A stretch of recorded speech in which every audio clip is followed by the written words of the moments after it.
Hi, Lucas. Thanks for being here with us today. Could you please introduce yourself? Yes, very pleased to be here.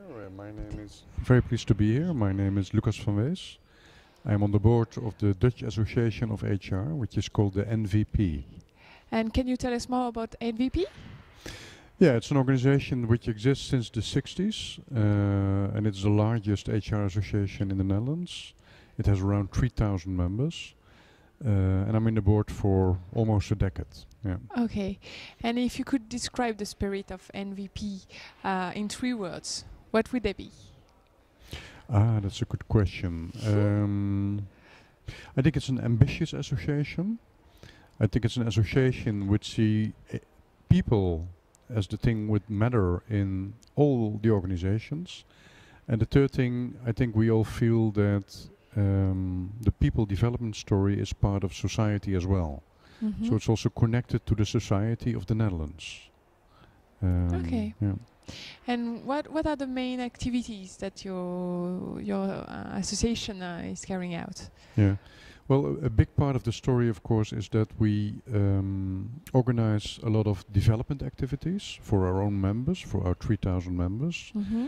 And we organize around 90 of those activities every year. And that is basically done by our regional branches and our content sections. Okay. So they all work together in order to produce this 90 activities every year, which are open to our members, but also to non-members as well.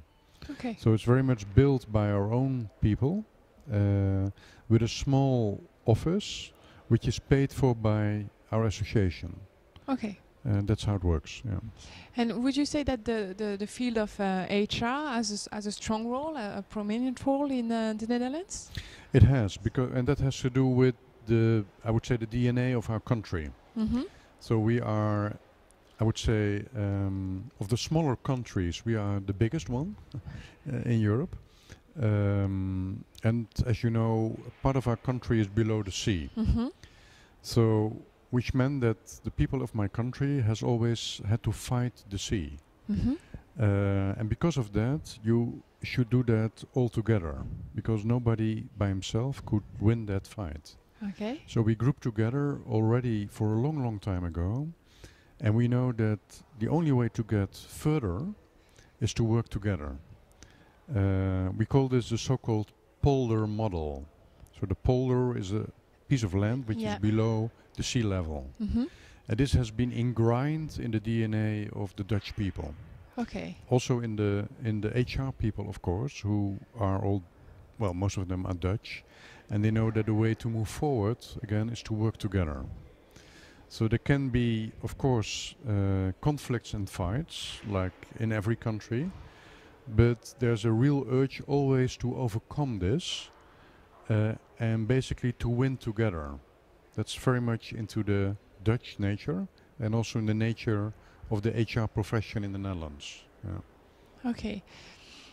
So you've mentioned conflict, but in a more general way, what would be the main issues that your members are confronted with? Yeah. Well, the Dutch is it's quite an international community as well. I guess you've been in Amsterdam. Many have been in Amsterdam. It's a very cosmopolitan city nowadays. Many international companies are also based in the Netherlands. The harbor of Rotterdam, the biggest in Europe, and also our airport, Schiphol Airport in the Netherlands, is well connected to the world as well.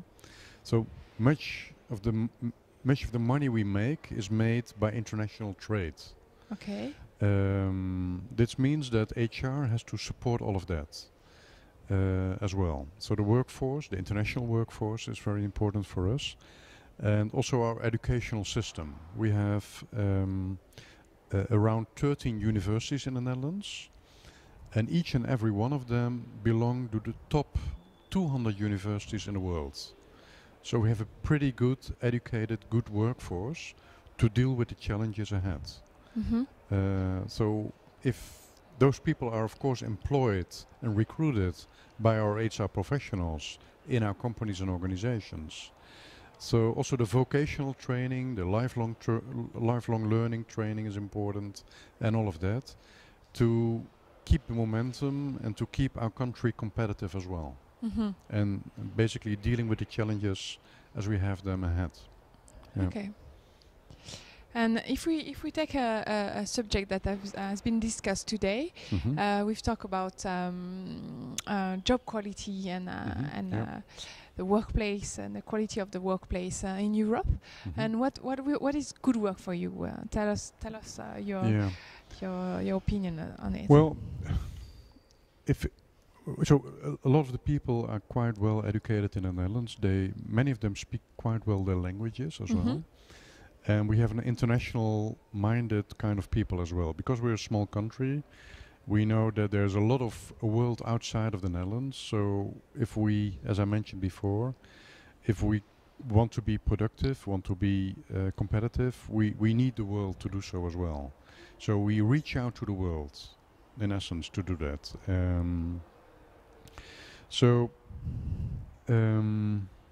There's a story to it. I think that's the best way that I can express it, and it's about the competitiveness of countries.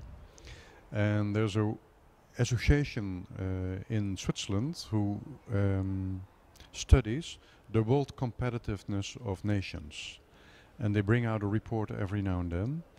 And within this research, there are a lot of indicators in terms of competitiveness.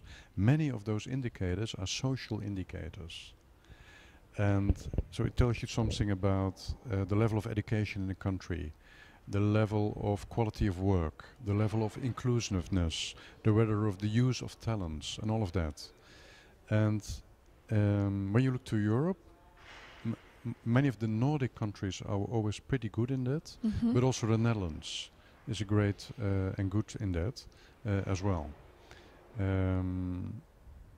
So I think it's important for HR professionals to keep an eye on those type of studies, to see where you are as a country, and that on the national level you can add to that, also as an association, basically, but also to bring that type of knowledge from the global European perspective to the nation, and from the nation to the associations and the other way around.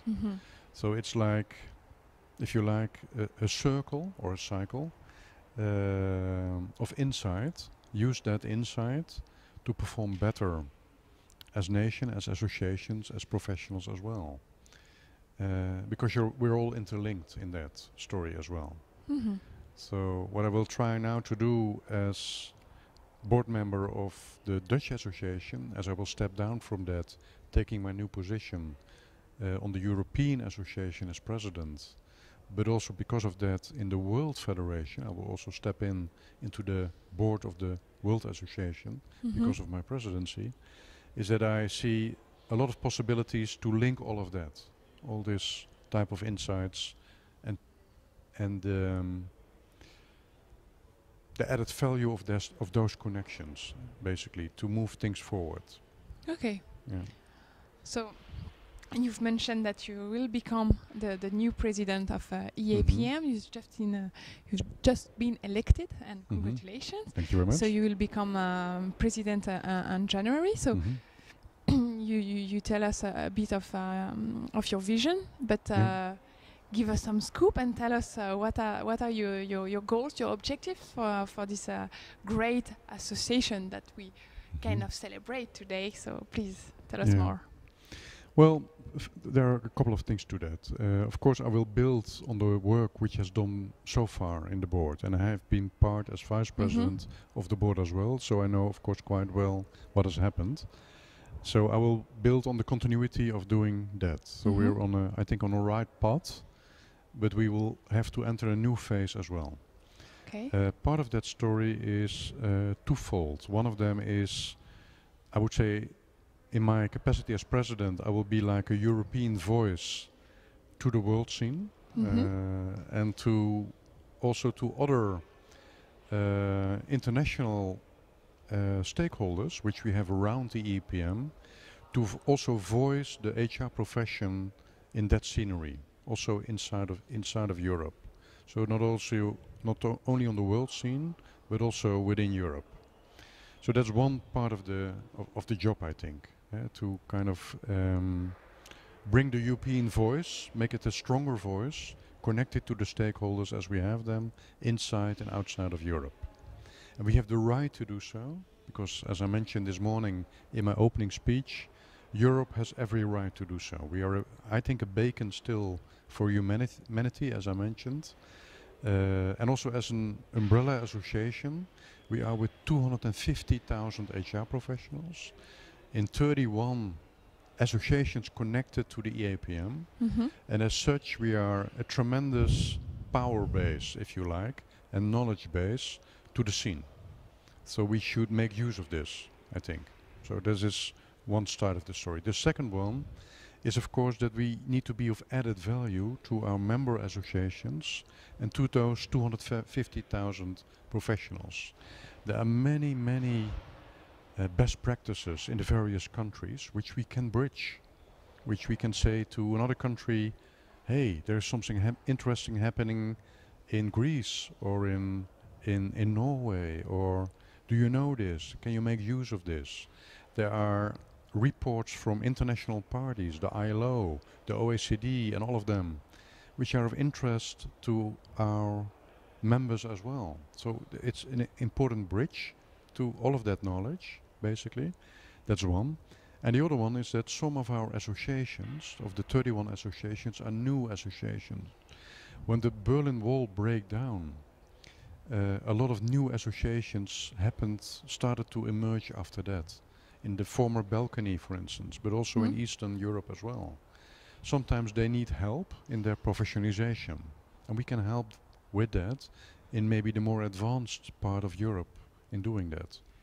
So I think we can learn from each other, bring our members forward, bring our associations forward as well. So it's twofold, as I said, to the European and the world scene, but also to our associations and our members as well. That I think will be the mission of my presidency. Yeah. Okay. Thank you very much. Thank you. Thanks again for your participation, and have a good time in Paris now. Thank you very much for your hospitality as well.